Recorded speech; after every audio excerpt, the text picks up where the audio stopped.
2024년 신년주일을 맞이합니다. 하나님의 놀라운 사랑이 금년 한 해 여러분의 가정 위에 가득하시길 기도합니다. 신앙생활 잘 하려면 걸려 넘어지지 말아야 합니다. 사실 우리를 걸려 넘어지게 하는 자, 넘어뜨리려 하는 자들이 세상 가운데에는 너무나 많습니다. 어떤 사람은 친구에게 걸려 넘어져 신앙생활을 그만둡니다. 그런가 하면 어떤 사람은 돈에 걸려 넘어져 신앙생활을 중단합니다. 어떤 사람은 사업에 걸려서 신앙생활 중단하기도 하고, 심지어 어떤 사람은 목회자에게 걸려서 넘어져 교회와 멀어지기도 합니다. 그리고 어떤 사람은 또 하나님의 귀한 말씀에 의심이 생겨서 말씀에 걸려 넘어지기도 합니다.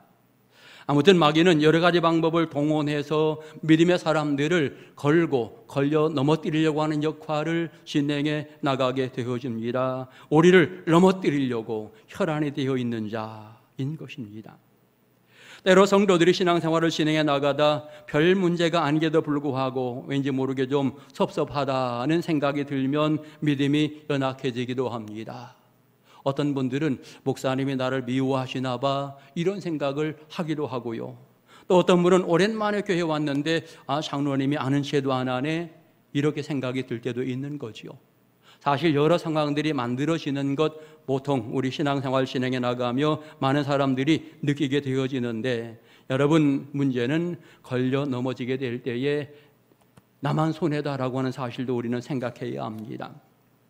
인간이기 때문에 사실은 걸려 넘어질 수밖에 없는 이런 상황이 많이 만들어집니다. 그러나 우리는 그때마다 다시 일어나야 된다라고 하는 사실도 아울러 생각해야 하는 것입니다. 내가 신앙생활을 잘 하다가 걸려 넘어지면 하나님은 마음이 너무나 아프시고요, 마귀는 박수를 칠 겁니다. 반대로 다시 일어나면 하나님께서는 나를 품어주시고 사랑으로 이끌어주시고 마귀는 꼬리를 내리게 될 것입니다. 그러므로 우리는 항상 일어나야 되는 것입니다. 어떤 상황이 생기든지 어떤 일이 벌어지든지 다시 한번 일어나서 내 믿음을 잘 지켜나가는 것, 그것이 결국은 마귀를 이기는 아름다운 방법인 것을 알아야 하는 것입니다. 성경을 읽을 때마다 정말 나는 이 성경 말씀을 확실하게 하나님의 귀한 말씀으로 믿는가, 믿어지는가 아주 굉장히 중요한데, 그 기준점, 오늘 창세기 1장 1절은 그 기준점이라고 생각이 되어집니다. 태초에 하나님이 천지를 창조하시니라, 이 말씀이 확실하게 믿어지는 사람은 그 다음 성경 어떤 말씀이 있든지 다 내가 받을 수 있고 믿을 수 있는 이와 같은 말씀이 되어지지요. 그런데 거꾸로 이 말씀이 의심이 되고 믿어지지 않는다라고 생각한다면 그 다음에 또 다른 수많은 말씀들이 나에게 걸림돌이 된다라고 하는 것도 알아야 되는 것입니다. 그러므로 오늘 우리가 신앙생활을 진행해 나가며 창세기 1장 1절 이 말씀은 너무나도 중요하다. 오늘 여러분은 태초에 하나님이 천지를 창조하시니라, 이 말씀 확실히 믿습니까? 확실히 믿어지십니까? 그러면 여러분은 성경 어느 부분을 읽어도 문제가 되지 않을 것입니다. 하나님에 대한 여러 가지 고백이 있습니다. 가장 중요한 고백이 무엇일까? 저는 구약 성경에서는 창조주 하나님 가장 중요한 고백이라고 생각합니다. 신약 성경에서는 예수님은 나의 주라고 하는 고백이 가장 멋진 고백이다. 저는 그렇게 생각을 하고 있습니다. 여러분, 창조주라고 하는 이 고백은 하나님에 대하여 가장 확실하게 표현한 내용이다라고 하는 것이고요, 창조주라고 고백할 때마다 나는 어떤 존재인지를 다시 한번 생각하게 하는 이와 같은 부분이 되는 것입니다. 하나님이 우주 만물을 창조하셨으니 그 모든 것의 주인이시고, 나는 하나님이 열어주시는 세상 가운데 살아가고 있는 하나님의 백성, 은혜 받은 자, 이런 부분으로서 생각할 수 있는 것이 바로 창조주 하나님에 대한 고백인 것입니다. 그 다음에 예수님을 나의 주라고 고백하고 있는데, 여러분, 주님이라고 하는 고백은 놀라운 고백입니다. 모든 것, 나의 모든 것이 그분께 속해 있다라고 하는 이와 같은 고백이지요. 나는 그분의 것이다. 그래서 그분을 나의 주라고 고백을 하게 되는 것입니다. 세상에 많은 사람들은요, 살아가면서 항상 자기가 주인 행세를 하고 있습니다. 자기 마음대로 모든 것들을 결정하고 진행해 나갑니다. 자기 생각에 맞지 않으면 틀렸다라고 말하기도 하는 것 보게 되어지는데, 자기가 주인 행세를 하는 것이 보통 사람들의 모습입니다. 그런데 예수님이 나의 주인이십니다. 여러분, 이 신앙의 고백은 정말 놀라운 고백일 수밖에 없는 것입니다. 오늘 여러분, 예수님이 여러분의 주인 맞습니까? 예수님이 여러분에게 주님이라고 고백되어지는 그분 맞습니까? 그렇다면 여러분, 이제는 그 주님께 맞추어 드리며 인생을 살아가야 되는 겁니다. 그 주님의 말씀에 순종하며 사는 것이 순리이고요, 그 주님의 명령 따라서 사랑을 실천하며 사는 것이 순리다라고 하는 것을 우리는 분명히 알아야 하는 것입니다. 오늘 신년주일을 맞이하면서 설교 제목 같이 한번 읽어볼까요? 시작. 다시 한번 시작. 예, 하나님이 하십니다. 이렇게 정하였습니다. 그러면 무엇을 하나님이 하신단 말인가? 첫 번째로는 천지 만물을 창조하시고 그 모든 것을 우리에게 주셨다라고 하는 사실을 오늘 성경을 통해서 알 수 있습니다.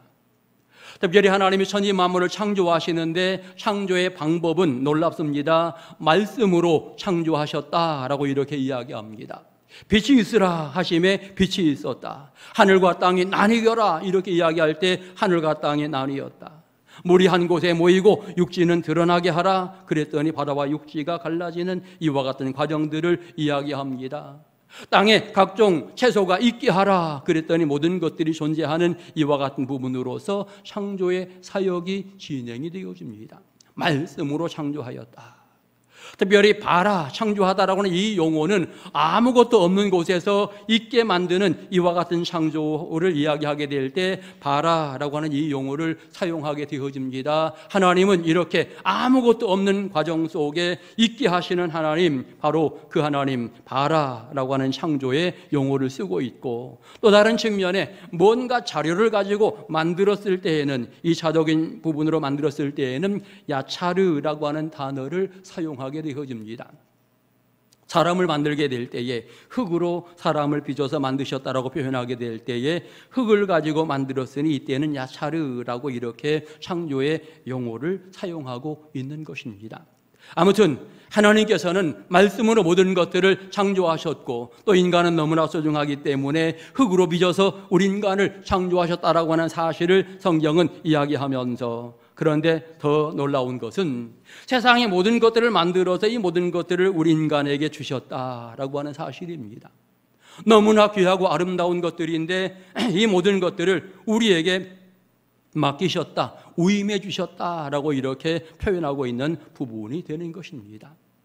그러면 우리가 구체적으로 위임받은 내용은 무엇일까? 창세기 1장 28절은 이렇게 말했습니다. 하나님이 그들에게 복을 주시며 하나님이 그들에게 이르시되 생육하고 번성하여 땅에 충만하라, 땅을 정복하라, 땅에 있는 모든 것을 다스리라, 이렇게 구체적으로 말씀을 하시고 계십니다. 결국 우리가 위임받은 사항이지요. 생육하고 번성하여 땅에 충만한 것, 여러분, 우리가 위임받은 사항입니다. 그래서 이 땅에서 자녀의 번성함이 있는 것이 하나님의 은혜이고 축복이다라고 하는 사실을 이야기하고 있는 것입니다. 구약 성경의 개념을 보면, 복의 개념을 보면 구체적으로 두 가지를 이야기하고 있는데 그 중에 하나가 자녀의 축복입니다. 그래서 야곱처럼 많은 자녀가 있을 때 복의 사람이었다라고 하는 이와 같은 용어를 사용하고 있고, 아브라함 자녀가 전혀 없었는데 하나님이 그에게 자녀를 주었다라고 하는 이 사실이 놀라운 축복의 내용이 되어집니다. 자녀의 축복. 두 번째로는 땅의 축복이었지요. 어찌 보면 방황하는 이와 같은 민족이었기 때문에 그들이 약속의 땅으로 들어간다라고 하는 것은 놀라운 축복이었습니다. 그래서 생육하고 번성하는 이와 같은 축복 속에 자녀의 복, 땅의 복, 이런 것들이 포함이 되어 있는 것입니다. 여러분, 현 시대의 젊은이들이 자녀를 낳지 않으려고 하는 이와 같은 과정이 사실은 문제가 되어집니다. 잘 생각해 보면 그것은 하나님의 섭리를 어기는 또 하나의 부분인 것을 알아야 합니다. 물론 어떤 가정에서는 정말 자녀를 간절히 기다리는데 자녀가 없는 이와 같은 가정도 없지 않아 있습니다. 그런데 많은 가정들은 일부러 나 자녀 안 낳을래, 자녀를 낳으면 돈도 많이 들어가고 여러 가지 힘들고 내가 자녀에 매인다라고 생각하면서 나는 자녀 없이 자유롭게 살 거야라고 생각하는 이와 같은 부분들, 여러분 엄밀히 말하면 하나님의 순리를 거스리는 이와 같은 부분입니다. 우리 믿음의 사람들은요, 자녀를 많이 낳아야 합니다. 2, 3 자녀를 낳아야 되는 거죠. 여러분, 인간의 이기주의적인 생각 때문에 자녀 낳지 않겠다라고 표현하고 있지만, 여러분 잘 생각해 보세요. 여러분의 부모님이 여러분 나를 낳아서 키우는데 얼마나 수고하고 얼마나 고생했는지 모릅니다. 그렇다라고 한다면 나도 그 정도는 해야 되지요. 그래서 신앙의 대를 잘 이어가도록 번성의 복을 누리며 살아가는 것, 이것이 하나님이 우리에게 허락하신 소중한 부분이다라고 하는 것을 깨달으면서 이 땅에서 번성하는 것이 하나님의 놀라운 계획이로구나, 이 부분을 알아야 되겠고, 그 다음에는 땅을 정복하라 이렇게 이야기했습니다. 땅을 이용하는 거지요. 땅을 선용하는 이와 같은 부분들, 더 나아가 땅을 지배하면서 아름답게 활용하는 이와 같은 부분으로 땅을 정복하라. 여기에서도 마찬가지로 인간의 욕심이 앞서게 될 때에는 환경 파괴가 이루어지는 또 다른 문제점들이 있는 것 우리는 잘 알고 있습니다. 더 나아가서 3번째로는 땅에 있는 모든 것을 다스리라 이렇게 명령을 하고 있는데, 다스려야 되는 1번은 무엇일까요? 다스려야 되는 1번은 바로 자기 자신이다라고 하는 것 알아야 합니다. 많은 사람들이 세상 살아가면서 자기 자신을 제대로 다스리지 못하게 될 때에 거기에서부터 문제가 발생하게 되어지는 거죠. 나를 제대로 다스리지 못하는 사람이 정치한다 그러면 그의 백성도 힘들 수밖에 없는 거죠. 자기 자신 제대로 못 다스리는데 지도자가 되었다라고 이야기한다면 그 밑에 있는 사람들은 다 힘들고 어려울 수밖에 없는 이와 같은 모습입니다. 그래서 자기 자신을 가장 먼저 잘 다스려야 된다. 그리고 나서 이웃과 아름다운 관계를 이루어가면서 조화를 이루어가는 이런 인생을 살아야 하는 것입니다. 결국 다스린다라고 하는 것은 나와 너 함께 더불어서 행복을 유지해 나가면서 여러 사람들과 평안히 지내는 것, 이것이 바로 다스림의 아름다운 모습입니다. 한 사람은 행복한데 저 사람은 불행하다, 이것은 진정한 다스림이 아닙니다. 모든 사람이 함께 기뻐할 수 있는, 함께 즐거워할 수 있는 이와 같은 모습을 가지는 것, 사람과 사람 사이에 화목을 이루고 더 나아가 하나님과 화목을 이루어가는 삶을 살게 될 때 이것이 다스림의 아름다운 모습인 것을 알 수 있는 것입니다.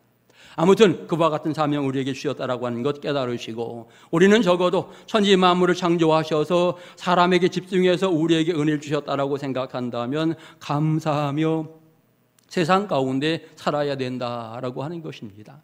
모든 것 나에게 허락하셨으니 감사해야 됩니다. 불평하거나 원망하지 말고, 다투거나 싸우지 말고, 미워하지 말고 그저 모든 일에 감사하는 신앙의 모습을 가지며 사는 것, 이것이 하나님이 정한 순리이다라고 하는 것을 알아야 하는 것입니다.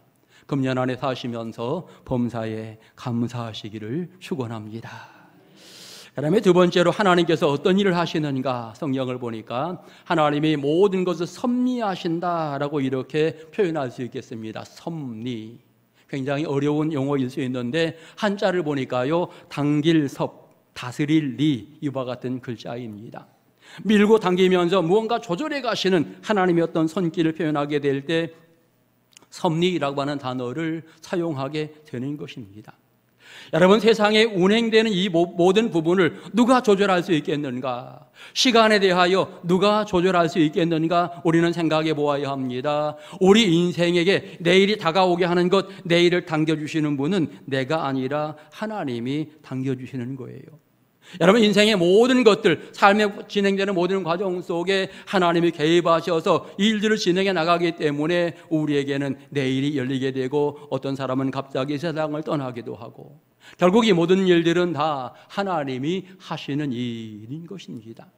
해가 길어지고 해가 짧아집니다. 달이 커졌다가 달이 작아집니다. 이와 같은 섭리들을 과연 누가 할 수 있겠는가? 이것은 오로지 창조주 하나님만이 하실 수 있는 이와 같은 부분입니다. 그래서 섭리라고 하는 용어는 사람에게는 붙일 수가 없고 하나님에게만 붙일 수 있는 이와 같은 용어가 바로 섭리라고 하는 것을 우리는 알아야 되는 것입니다. 신앙생활 진행해 나가는 과정 속에 신앙생활이 무엇이냐? 신앙생활은 하나님의 섭리를 인정하고 그를 믿고 따르는 것이 신앙의 생활입니다. 하나님의 섭리에 순종하는 자가 복을 누린다라고 하는 것이 신앙의 아름다운 부분인 것입니다. 여러분, 하나님의 섭리, 정말 나를 사랑하는 놀라운 부분들도 다 섭리 속에 들어있다라고 하는 사실을 생각하면서 내 인생을 세밀하게 관여하시는 하나님, 여러분, 그러기 때문에 우리는 그 하나님 앞에 순종해야 복을 받는다라고 하는 것을 알게 되는 것입니다. 나를 가장 잘 알기 때문에 가장 좋은 것으로 채워주시는 거죠. 내게 가장 필요한 것들로 주님께서 부어주시기에 우리는 그 하나님 앞에 감사와 영광을 돌려야 하는 것입니다. 여러분, 하나님의 섭리 속에, 사실은 섭리 속에 큰 위대한 구원의 계획이 들어있습니다. 이 구원의 계획 속에 하나님의 작정이라고 하는 것이 들어있고요, 작정 속에 하나님의 예정이 들어있습니다. 예정 속에 내가 선택된 이와 같은 과정들이 그 안에 들어있는 것입니다. 우리가 하나님의 자녀가 되기까지는 하루도 아침에 쉽게 하나님의 자녀가 된 것 같지만 아닙니다.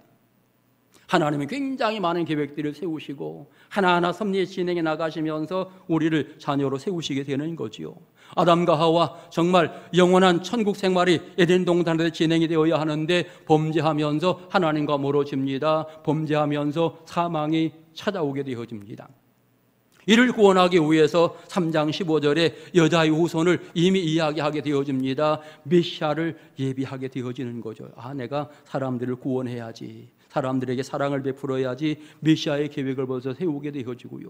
구약 성경에서는 계속해서 내가 메시아를 보내주겠다라고 이렇게 이미 말씀을 하시고, 이제 신약 시대에 예수님이 이 땅에 오셔서 모든 사람에게 구원의 주로 예수님이 세상에 오시게 되어집니다. 그런데 오심으로 끝나는 것이 아니라 이분이 대속의 죽음을 죽으셔야 죄의 문제가 해결되는, 그리고 나서 우리의 죄가 용서되어지는 이와 같은 과정들이 그 다음에 진행이 되는 것입니다. 그래서 하나님의 위대한 섭리 가운데 모든 것들이 진행되기 때문에 우리는 날마다 그 하나님의 은혜에 감사하는 이와 같은 신앙의 모습을 가져야 하는 것입니다. 어떤 사람이 집을 건축하고자 할 때에 여러 가지 계획을 세웁니다. 어디에 건축할까? 아주 시골에 할까? 아니면 중소도시에 할까? 나름대로 이런저런 고민을 하면서 장소를 정하게 되어지지요.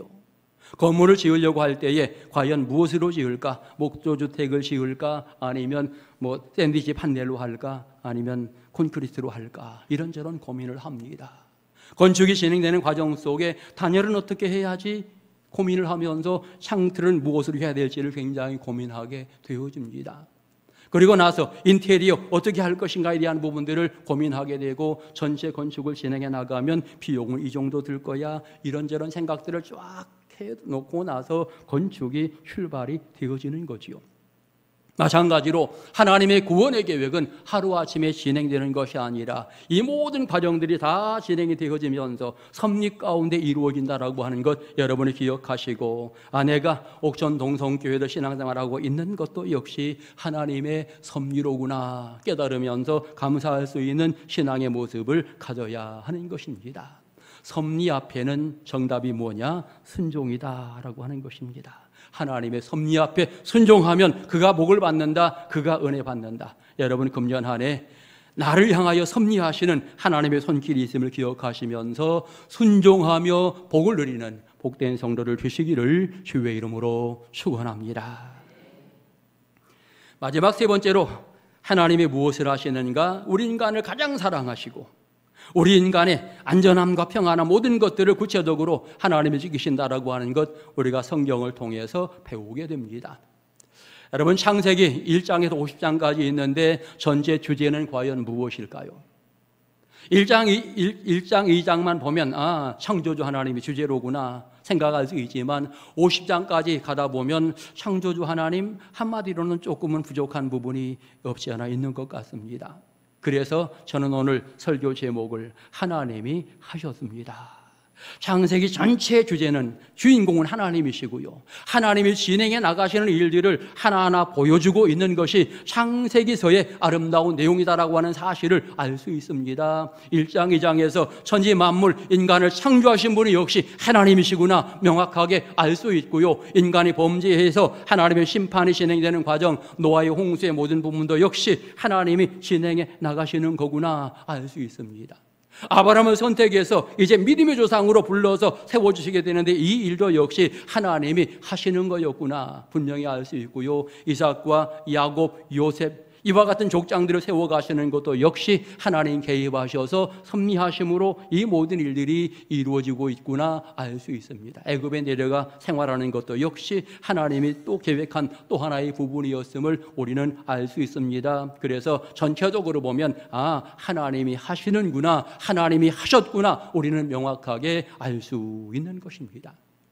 오늘 본문 창세기 1장 1절에서 5절까지 하나님이라고 하는 단어가 몇 번 나올까요? 1절에서 5절까지 6번이 나옵니다.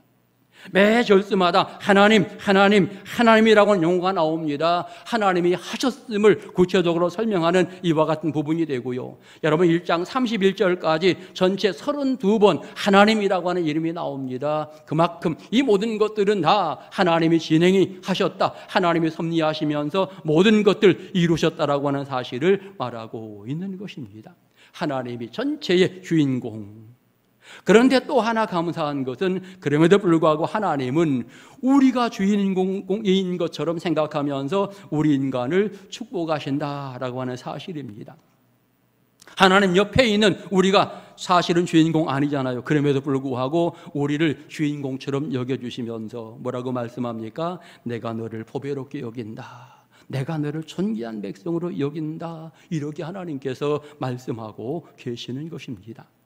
사실 우리를 너무나 잘 아시는 하나님께서 모든 은혜 다 우리에게 집중해서 부어주시는 이와 같은 부분을 성경은 말하면서 바로 그것이 섭리라고 하는 부분인데, 여러분 때때로 순리라고 하는 부분이 있습니다. 순리에 따르게 되어지면 모든 사람이 행복한 이와 같은 부분이 되겠는데, 섭리도 마찬가지입니다. 하나님의 섭리에 따를 때마다 그의 인생이 복되고 그의 인생이 행복하다라고 하는 것을 알아야 하는 것입니다. 연초에 많은 성도들이 기도합니다. 하나님 금년 한 해에 물질에 큰 복도 주시고 건강에 복도 주시고 우리 아이들 잘 되게 하시고 사업도 잘 되게 하시고 달라고 하는 거 굉장히 많지요. 그런데 먼저 여러분 생각해 보시기 바랍니다. 내가 하나님의 섭리에 순종합니다. 이 고백이 필요한 거지요. 하나님이 모든 것 주시려고 다 예비하고 있는데 내가 그 섭리를 따르지 않으면 받을 수 없는 것 아니겠습니까? 그런 측면에 내가 무엇을 달라고 하기에 앞서서 하나님은 이미 예비하고 준비하고 계시니 내가 그 하나님의 섭리에 순종하면 되는 거구나. 여러분 이것을 느끼며 살아가는 것이 믿음의 사람의 모습인 것입니다.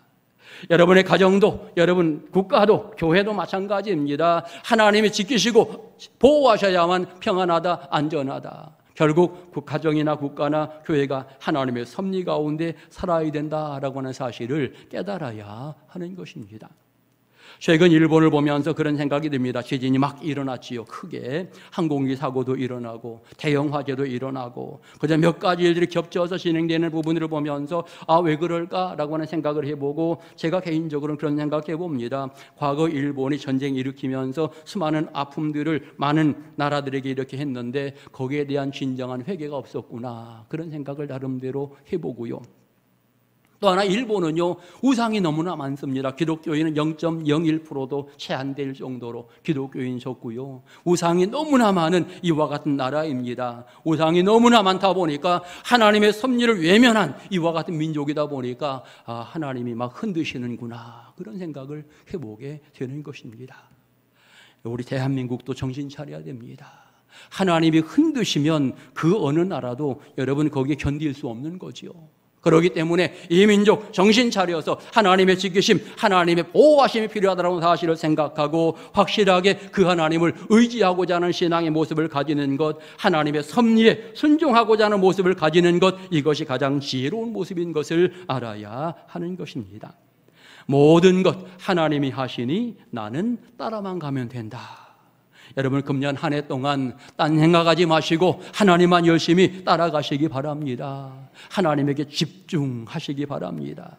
여러분 하나님의 철저한 보호와 사랑을 받는 방법 다른 것 없습니다. 하나님의 섭리에 순종하면 된다라고 하는 것이고요.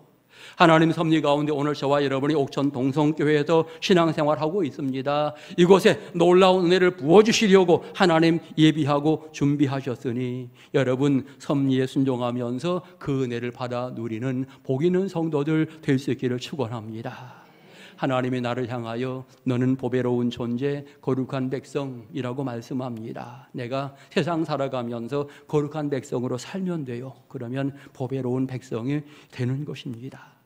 여러분 내게 여러 가지 사명을 주셨는데 이 사명은 내게 짐이 아니라 축복의 통로인 것을 알아야 합니다. 여러분 사명을 잘 감당하면서 하나님의 은혜를 더 많이 받으시기 바라고, 특별히 우리 가정이 부흥하기 원한다면 교회가 부흥해야 합니다. 교회가 잘 되어야 가정이 잘 된다. 영적으로 잘 되어야 육적으로도 잘 된다. 여러분 이런 신앙의 부분들을 기억하시기 바라고, 하나님의 교회를 축복하시면서 여러분 한 사람 한 사람도 놀라운 복과 사랑을 누릴 수 있는 은혜로운 한 해가 될 수 있기를 축원합니다.